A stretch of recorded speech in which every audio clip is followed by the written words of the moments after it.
Salut mes pirates, c'est le Capitaine Crochet, boum, pour une nouvelle émission et pour un nouvel invité, vidéo surprise.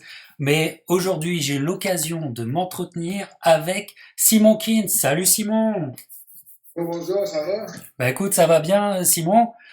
Euh, Simon, écoute, ça me fait vraiment plaisir de pouvoir discuter avec toi. J'en parlais beaucoup avec mes amis de Boxington Québec dernièrement. On essayait de t'avoir et Simon, c'est intéressant que tu puisses parler, tu puisses faire entendre ta voix pour le public français qui regarde la vidéo, parce que depuis un petit moment, toi et surtout ta société de promotion Eyes of the Tiger a lancé sur les réseaux sociaux un petit challenge à Tony Yoka pour un combat. Alors, explique-nous, Simon, c'est un combat que tu veux vraiment pour la suite de ta carrière? C'est sûr que si j'ai pu abattre l'ancien médaillé olympique, c'est sûr et certain que ça ferait un gros statement, puis je me ferais un nom sur la scène internationale. Donc, c'est un combat qui va être qui va intéresser beaucoup de gens. Puis c'est pas un combat qui la prend à la légère, c'est un combat qui va être difficile à apporter parce qu'on est comme on est deux vedettes montantes en ce moment, puis de s'affronter, ça va être quelque chose de grand. Mais moi, je pense que ça serait très intéressant, d'autant plus qu'il y a une petite histoire entre moi et lui. Donc, tu sais, par la suite, il retourne aux Olympiques, il a gagné une médaille d'or, ça avait battu une fois, pour une histoire. On Donc, va en parler, on va en parler, parce qu'il y a des gens qui connaissent pas l'histoire. On va en parler. ok. Et donc, mais Simon, pour être précis, par le passé, je crois qu'il y avait déjà eu une offre pour ce combat pour que toi, tu prennes l'avion et que tu ailles combattre en France. Alors, explique-nous pourquoi à l'époque, ça s'est pas fait. On boxe pas pour l'argent, on boxe pour l'honneur, se dépasser, pour l'accomplissement. Par contre, c'est quand même, on veut quand même économiser, mais se mettre de l'argent de côté, accumuler, se passer d'une retraite. Puis Tony Oka, il offrait vraiment, là, vraiment, c'était vraiment minime comme bourse. Ok. Puis moi, au Québec, Tu pourrais nous donner une idée? je vais toucher du bois, mais je ne donnerai pas de chiffre, parce que Ouais. je pense qu'on ne devrait pas donner, mais à faire les combats au Québec, j'avais beaucoup plus d'argent. D'autant plus que si j'allais boxer en France, il commence à avoir un peu plus difficile. Puis c'est un combat qui va être c'est un grand combat pour moi. Je veux pas affronter une personne pour Ok. Simon, une Simon, s'il histoire. te plaît, tu pourrais juste monter ta caméra pour qu'on te voit bien, s'il te plaît? Ouais, Encore un peu, ouais. comme ça devrait être bien. C'est déjà beaucoup mieux, Simon. Merci beaucoup. Donc Donc, la bourse j'avais était pas intéressante. En plus, bon, tu boxais à l'extérieur, donc c'est toujours plus compliqué. Euh, et donc ça en est fini là. Mais là, dans l'idéal, tu aimerais que Tony vienne au Québec? ben, écoute, je pense que Tony Oka, il est connu en France, mais je crois pas qu'il soit Très connu. supporté de ses partisans, parce qu'ils n'auraient pas les moyens de me financer pour un combat. Donc, nous, on a un fanbase ici. J'adore le public québécois, ils m'encouragent, ils viennent me voir boxer. On a une belle frénésie qui s'installe au Québec. Donc, moi, je pense que ce serait à lui de venir ici. D'autant plus que c'est moi qui l'ai battu le premier coup aux Olympiques. Donc, c'est moi qui ai gagné, c'est à moi de choisir. T'es taquin là, tu fais la petite taquinerie, Simon, mais en même temps, bon, euh, ne serait-ce qu'en termes de business, c'est quand même intéressant comme tu dis, parce que à Montréal, par exemple, aussi la communauté française qui connaît bien Tony Yoka pourrait aussi remplir les gradins du Centre Bell, par exemple, sans problème. C'est ce que je pense pertinemment, c'est pour ça que ce combat m'intéresse énormément. Alors t'en parles, Simon, et on va parler un petit peu plus de toi pour te faire connaître. Tu parles que tu as battu Tony la première fois. Alors, voilà, j'ai une photo de cet affrontement qui est arrivé en 2012 aux Jeux Olympiques de Londres. Tu as pas, tous les deux, vous étiez des Olympiens, ce qui veut dire quelque chose à Londres, et tu l'avais battu à ce moment-là.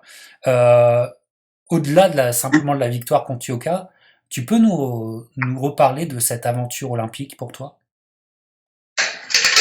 Écoute, les Olympiques, c'est le rêve de tout athlète amateur. C'est un grand rêve pour moi.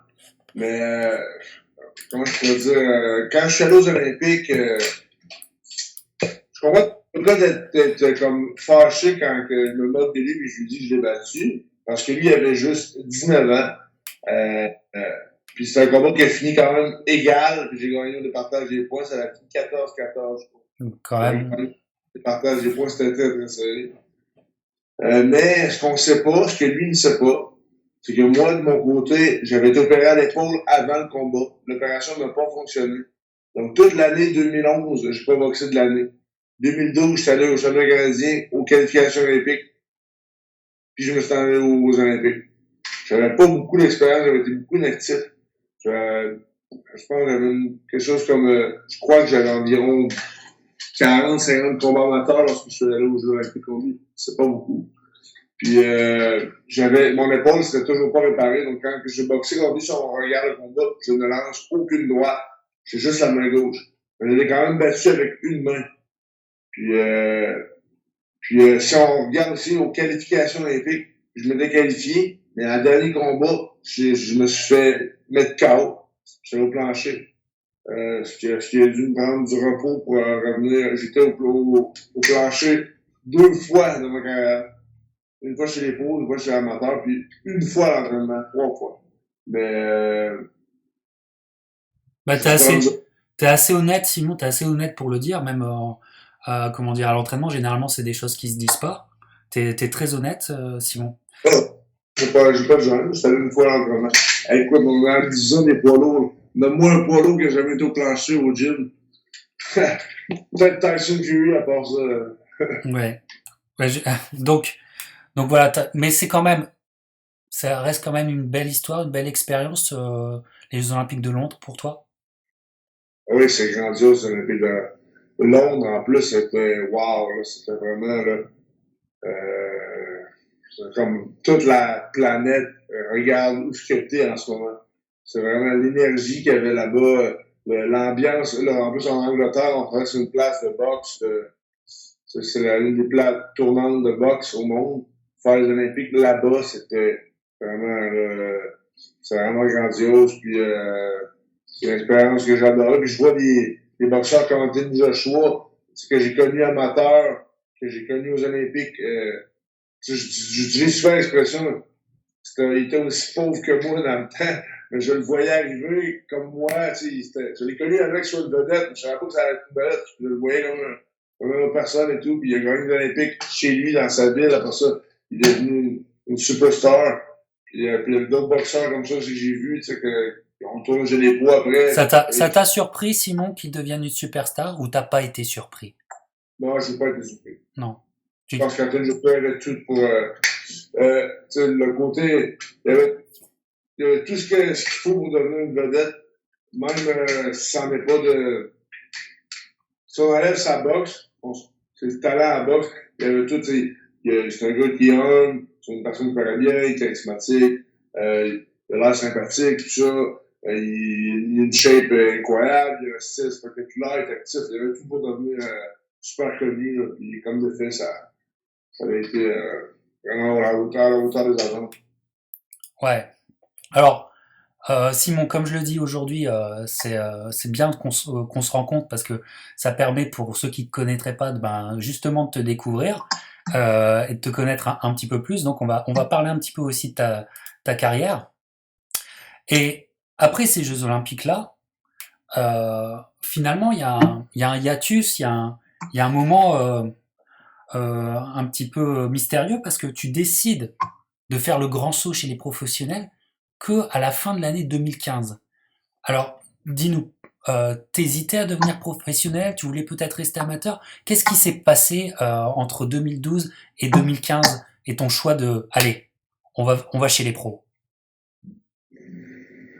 Comme je suis une personne honnête, je me cacherai pas, je vais dire la vérité. Après les Olympiques 2012, je me suis fait réopérer à l'épaule. Puis j'étais forcé d'être en break pendant au moins un an.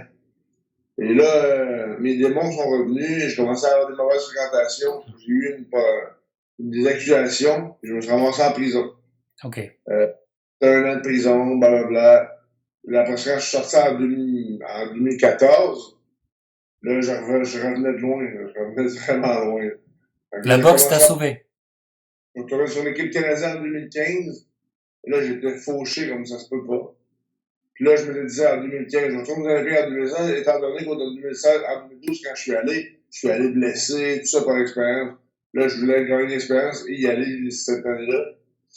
Puis là, 2015, le Canada, quand je suis tombé sur l'équipe canadienne, on a décidé qu'ils ne me subventionnaient pas. Ils ne donnaient pas le carding qu'on appelle, ils ne donnaient pas de subvention. Okay. Je devais travailler encore. Puis ça m'a comme découragé. Puis je savais qu'il y avait un offre chez les professionnels. Puis je suis parti chez les beaux. Donc, c'était la raison pourquoi j'ai quitté un an avant l'idée. Voilà. J'étais qualifié pour les championnats du monde, j'allais là aux championnats du monde, et là, j'ai tourné pour. Voilà. Les fameux championnats du monde où ton grand ami français, Tony Yoka, est devenu champion du monde avant de devenir champion olympique. Tout à fait. Ouais. Donc, on s'en souvient. Simon, comme tu dis, tu compétitionnes chez les poids lourds. Quelque part, tu les connais un petit peu tous, ou tu les as fréquentés chez les amateurs, et sinon, tu t'en as fréquenté aussi en tant que aide à l'entraînement, comme sparring. Tu as fait un voyage, tu es retourné en Angleterre pour être dans le camp d'entraînement de Fury. Pas de Tyson Fury, mais de Yogi Fury, son cousin. C'était une bonne expérience pour toi? Oui, vraiment. J'ai vu c'est quoi quelqu'un qui s'entraîne pour le championnat du monde. J'ai vu les efforts colossaux que ça demande. La somme de travail énorme qu'il a mis en entraînement. Puis ça m'a permis d'avoir une idée c'est quoi le gars qui s'entraîne au championnat du monde. Puis j'ai vécu ça, j'ai vécu comment il s'entraînait et tout. Ça a été une belle expérience. Ouais, c'était une belle expérience. Comment tu aidais Fury à se préparer pour son combat contre Joseph Parker, si je me souviens bien? Exactement. Voilà. Alors, dis-nous un peu plus. Qu'est-ce que demandait le clan Fury? Est-ce qu'il te demandait d'imiter le style de Parker? Qu'est-ce qu'il te demandait de faire? Il me demandait seulement d'être agressif dans une équipe. Ok.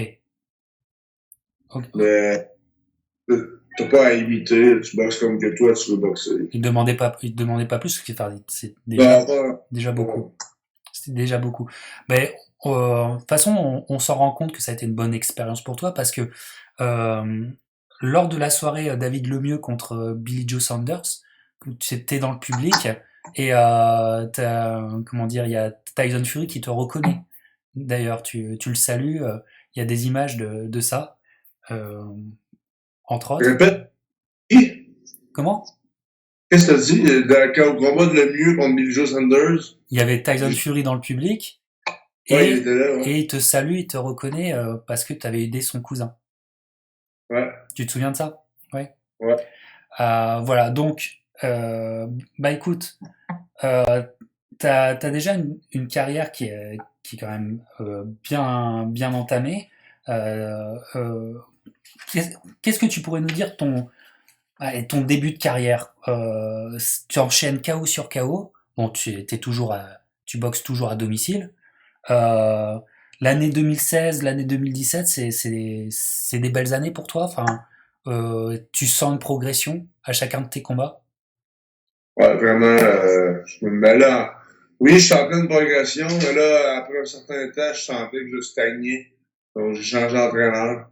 Ah, ok. Puis là, je devais commencer mon nouvel entraîneur d'avant, mais là, à cause de la crise du coronavirus, je peux pas, là, j'ai tout est stoppé. Tout est en stand-by pour tout le monde. Ouais. Je suis encore dans ma ville natale, Trois-Rivières.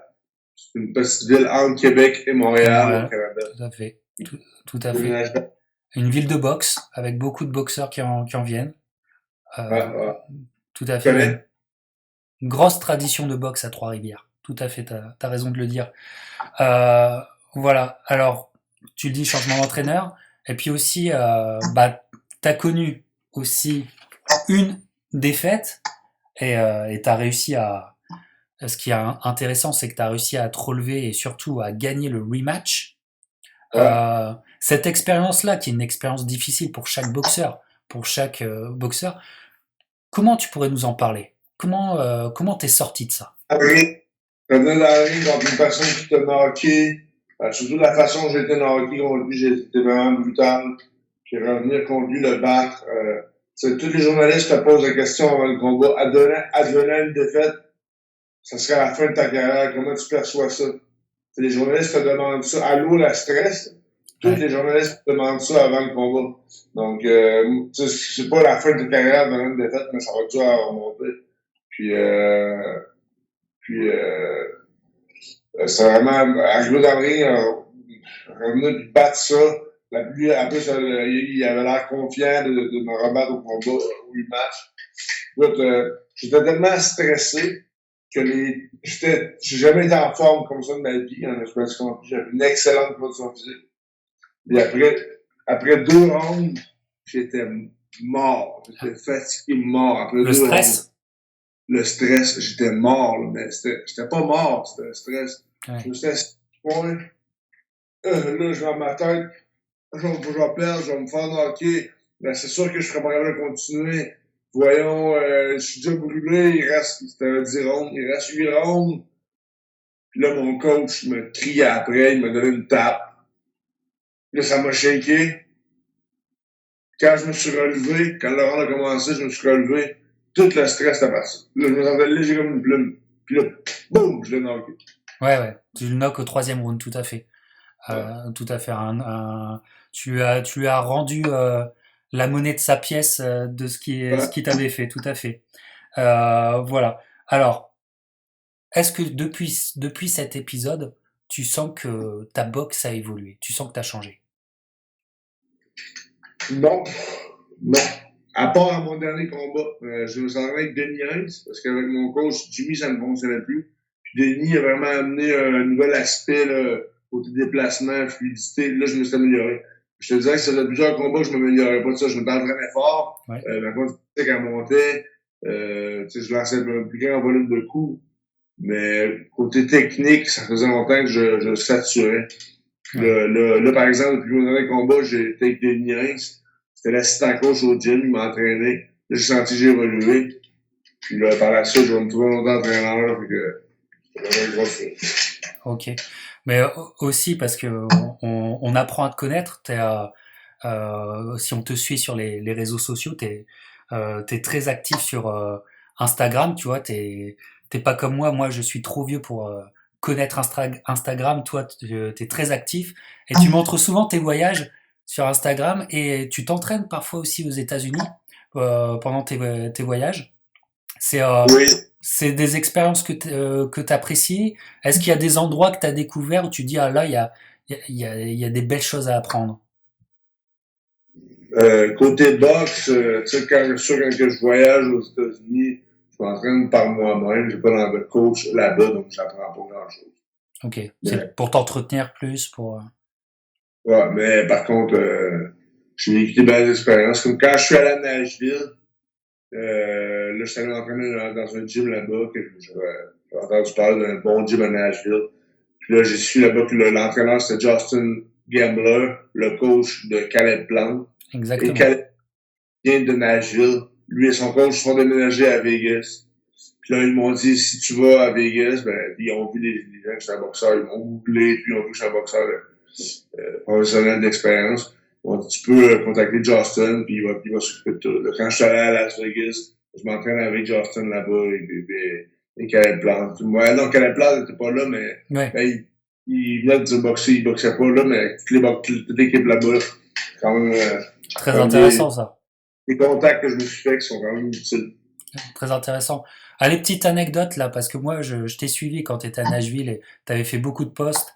Euh, T'es devenu un partisan des Predators? C'est quoi cette Non. histoire? On te voit dans le stade des Predators, on te voit pendant leur victoire, pendant les séries éliminatoires. Qu'est-ce qui se passe? Tu fais des infidélités aux Canadiens de Montréal? Qu'est-ce qui se passe, Simon? Ah non, non, je suis juste allé voir un spectacle des Prédateurs. Écoute, je reste un partisan du tricolore, certainement, mais c'est parce que j'étais là-bas, donc je suis allé voir un match. Euh, ok. Alors, Simon, dis-nous. Bon, là, on est en train de vivre tout le monde, la planète entière, on est en train de vivre un cauchemar avec ce satané virus-là. Bon, si ça en finit, tout ça là, et que tu peux focus que sur la boxe, quelle serait l'année parfaite pour toi? Comment t'imagines une année parfaite de boxe pour toi? Dis-nous un petit peu. Toutes des victoires? C'est déjà pas mal, mais Ouais. combien de combats? Qui? Dis-nous. Non, à court terme, je vois là, une année que, comme, comme ça devait être cette année, l'année charnière, l'année qu'elle est décisive. Puis j'aimerais ça, quand je gagne un combat qui va être difficile, parce que je serai peut-être pas le favori, je vais être celle. Si je le gagne, celui-là va me mettre classé mondialement. Donc on pensait que ça allait être 2020. Ça risque d'être plus tard parce que on va être Ouais. inactif. Mais ça sera pour tout le monde. Tu vois, ça va être pour tout le monde. Donc, malheureusement, faut juste prendre notre mal en patience. Donc, tu confirmes euh, cette, comment dire, ce challenge que tu lances à Tony Yoka. C'est un challenge que tu veux absolument. Oui, oui, c'est certain. Je pense que ce serait ce combat-là qui me ferait grimper sur la map, qui me ferait grimper dans les classements, me faire connaître, Mm. battre le nouveau champion olympique, ça serait vraiment intéressant. D'autant plus que les deux, on parle français. Les Québécois, on est comme les cousins de la France. Donc, je pense qu'il y aurait de quoi d'intéressant. Il y aurait de l'engouement pour le combat. C'est un combat qui m'excite. Ouais. L'histoire avec moi et nous aux Olympiques de 2012. Après ce que lui a regagné en 2016. Je pense que tout ça aurait mon moyen de monter Ah, un je suis box total, en France. Les deux seraient intéressants. ah, t'es pas fermé à l'idée d'aller aussi en France. T'es pas fermé à l'idée. Non, c'est bien. Ça te dérange pas. D'accord, ça te dérange pas. Bah écoute, tant mieux. Tu vois, ça c'est une information. Mais Simon, tu me mets dans l'embarras. Hein. Tu me mets dans l'embarras parce que moi, je sais plus qui choisir. Hein. Simon. Voilà, moi, je suis dans le grand embarras avec vos histoires, Tony et toi. Voilà, je suis entre les deux. Ben, franchement, je devrais prendre pour Tony Yoka. Le Pourquoi? français, Bah, je suis le français, français. mais je suis canadien aussi. Le problème, c'est que j'ai Ouais, pas l'accent. Donc, je suis pas. ton accent, lui, tu seras pas canadien, tu vas peut-être rester français Je serai quand même. jamais C'est ton accent. canadien, c'est ça. C'est C'est vrai, ça. prendre pour ta patrie, Tony Yoka. Ah, Ben, écoute, ça fait 20 ans que je vous paye des impôts au Canada, mais je serai jamais canadien, c'est ça. Bah voilà, tu vois. J'ai la confirmation par Simon, ça fait mal au cœur, mais c'est comme exactement. ça. C'est comme ça. Bon, bah écoute, Tony, d'ailleurs, je lance l'invitation à Tony. Hein. Tony, si tu veux aussi faire l'émission pour faire monter la sauce de ce combat, bien sûr, t'es bienvenu. Simon, allez, on parle encore un peu de toi, parce qu'il y a une de tes passions, c'est le football. Et tu fais souvent des voyages, encore une fois, aux États-Unis pour aller supporter ton équipe. Voilà. Exactement. Pour aller supporter ton équipe, on va la mettre tout de suite. Ton équipe, c'est ça, c'est les Patriotes. T'as vu, regarde, j'avais mis un t-shirt rien pour toi, Simon. Tu vois, j'ai une petite pensée pour toi. Donc, Simon, toi qui es un fervent partisan des Patriots, c'est pas un peu dur de voir Tom Brady partir? Ouais, moi, je suis distrait. Répétez. Faut vous répéter. T'as pas entendu? Non, je te distrait. Ok, ok. Je te disais, t'es aussi partisan des Patriots et souvent tu passes la frontière et tu vas au stade voir leur match. Et en tant que partisan des Patriots, est-ce que c'est pas trop dur de voir Tom Brady partir? Écoute, j'étais vraiment dans l'incompréhension lorsque j'ai vu Tom Brady quitter pour s'en aller à Tampa Bay. La seule logique que je voyais, c'est à cause des initiales Tom Brady, Tampa Bay. Mais là, quand j'ai vu aujourd'hui Gronkowski aller le rejoindre, ça s'explique un peu. C'est sûr que faut se plate un peu. Mais moi, mon plus grand fan, c'était Gronkowski. C'était vraiment une idole, encore plus que Tom Brady. Là, c'est sûr que l'équipe, les Patriots, a peur de son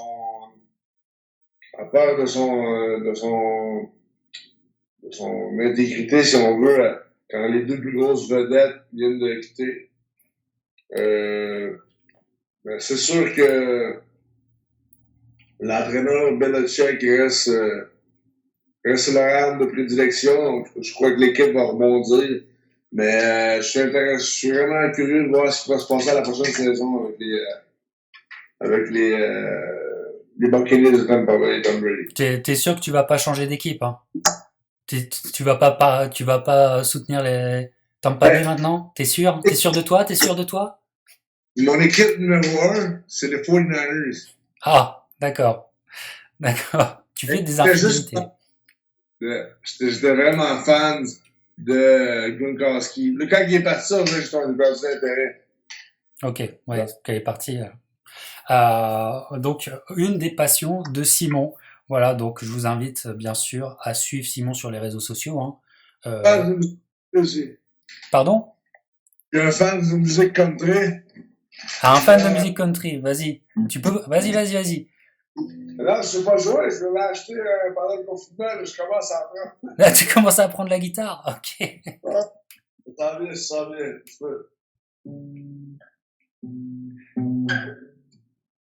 Tu peux faire une petite sérénade pour Tony, pour qu'il signe le combat? C'est le début, hein.